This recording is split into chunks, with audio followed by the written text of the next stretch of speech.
So hi everyone, my name is Amridin Ebus, and for today I will be discussing about the reasoning, the two types of reasoning, the inductive and deductive reasoning, and what is the importance of reasoning in the mathematics in the modern world. So first, let us define what is reasoning. So reasoning is the action that we do whenever we want to think or say something in a logical or sensible way. So this is likely our go-to defense mechanism when we want to justify our actions and statements to other people. So there are two types of reasoning. One is the inductive reasoning, and the second one is the deductive reasoning. So let's talk about the first type of reasoning, the inductive. So what is inductive reasoning? Okay, let's define the inductive reasoning. So inductive reasoning, it is the process of reaching a general conclusion by examining specific examples. So inductive reasoning is the process of arriving at a conclusion based on a set of observation. So the inductive reasoning is a reasoning that is based on patterns you observe. If you observe a pattern in a sequence, you can use inductive reasoning to decide the next successive terms of the sequence. So now I will give you, or I will show you some examples on how to get the next successive terms using the inductive reasoning. So this is the example 1, the first example using inductive reasoning to predict a number.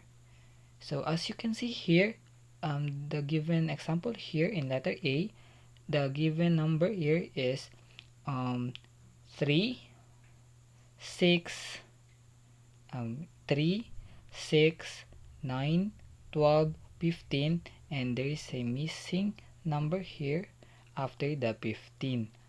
So now let us predict a number using the inductive reasoning.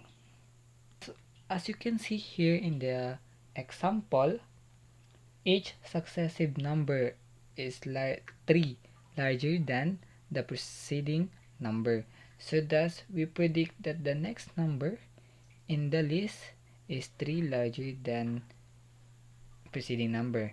So if we plus 3 to the preceding number, it will be equal to the next number. So 3 plus 3 is equals 6, then 6 plus 3 is equals 9, and 9 plus 3 is equals 12, and the next is 12 plus 3 is equals to 15, and the next is 3 plus 15 is equals to 18. So the missing number after the 15 is 18. So that's the answer. Okay, so let's go to the another example. At itong example na letter B ay kaparehas sa example ng letter A, which is we will predict the next number using inductive reasoning. Okay, so makikita natin dito sa example na to na ang number ay 1, 3, 6, 10, 15, and there's a missing after the 15. So, makikita natin dito na ang 1, ang next sa 1 ay 3, then the next sa 3 ay 6. So, para malaman natin or para malaman natin ang susunod na number, we can see here that the first two numbers differ by 2. So, the 1 and the 3 differ by 2. And the second number and the third number differ by 3. So, the 3 and the 6 are differ by 3. Okay, so by this pattern, malalaman na natin kung paano natin makukuha ang susunod na number. So sa the next, third and fourth are differ by 4. So 6 plus 4 equals 10.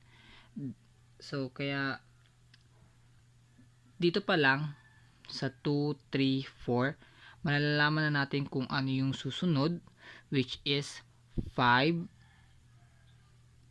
para makuha ang 15 ipag-plus sa 5. Since 10 and 15 differ by 5, we can predict that the next number in the list will be larger than 6 or 6 larger than 15. So which is, so sa 15 larger by 6, so makikita natin, malalaman natin na ang the next number or the missing number here, if we if we add 15 and 6, so equals 21. So this is the next number here, or the missing number here. So let's move on to the next example, and using the inductive reasoning. So by this time, using inductive reasoning to make a conjecture. Okay, so I'm using the inductive reasoning to make a conjecture. This is the procedures to get or to predict the number that we will be solving or discussing. So first procedure is you need to pick a number, any number you can pick, multiply it by 8. So if you pick a number, multiply it by 8. So after you multiply it, add 6 to the product, and after that is divide the sum by 2 and subtract it by 3. So this is the example. I will give you example. So pick a number. So I will pick number 5. That's the original number, and I will multiply it by 8. So 5 times 8 is equals to 40.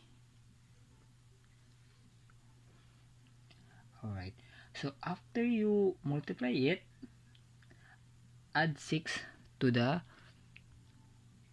product. So 40,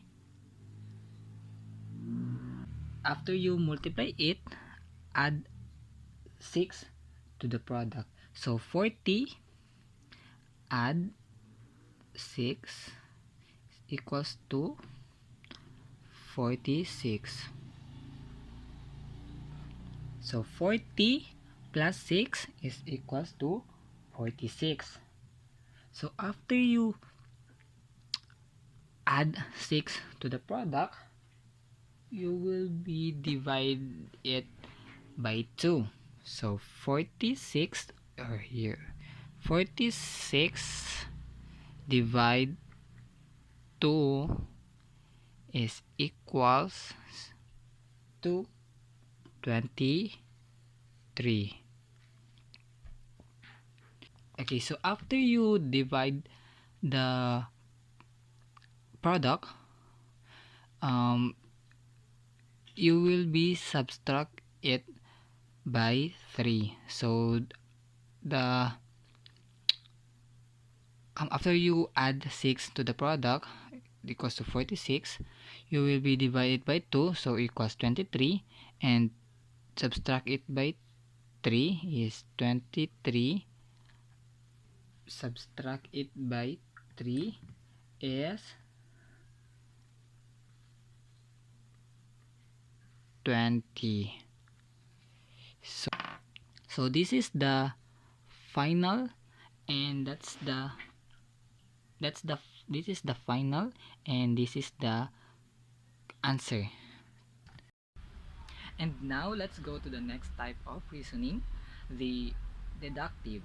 So let us define first what is deductive reasoning. So deductive reasoning, it is the process of reaching a conclusion by applying general assumptions, procedures, or principles. It is a process of reaching conclusion based on previously known facts. So the deductive reasoning, it is a simple form of arriving at a conclusion by joining two or more pieces of information. So it is a process of logical reasoning which processes two or more premises to arrive at a logical conclusion. So deductive reasoning does not depend on approximation or the concept of guessing, because when the deductive reasoning needs a concrete, or it is a known fact. And now I will give you some examples on how to um, get the next pattern using the deductive reasoning. Okay, so this is the example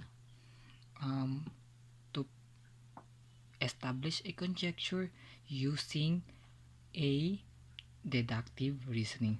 Earlier, we have the to make a conjecture using inductive reasoning. So this time is to establish a conjecture. So it is same as how to make a conjecture using inductive reasoning. So you need to pick a number, first procedure. The second is multiply by 8, add 6 to the product, divide the sum by 2, and subtract 8 by 3. So I will make an example here. I will show you an example. So I will pick a number, and this time we need to add n to represent the original number. So I will pick the original number that I will pick is 8. So let us put n here to represent that the 8 is the original number. Okay, so add 6 to the product. 8 plus 6. And this time, hindi natin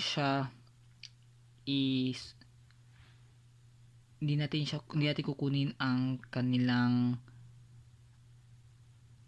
kinalabasan, kasi we need to divide it first by 2. So 8n plus 6 divided by 2.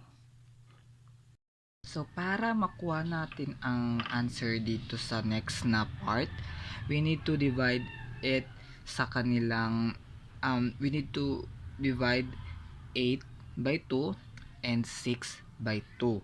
So let's divide it.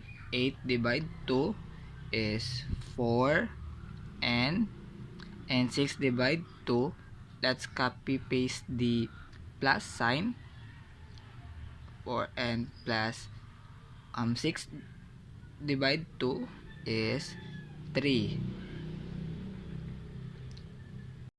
So after natin makuha ang sagot sa pag divide by 2, let's subtract it by 3. Okay, so 4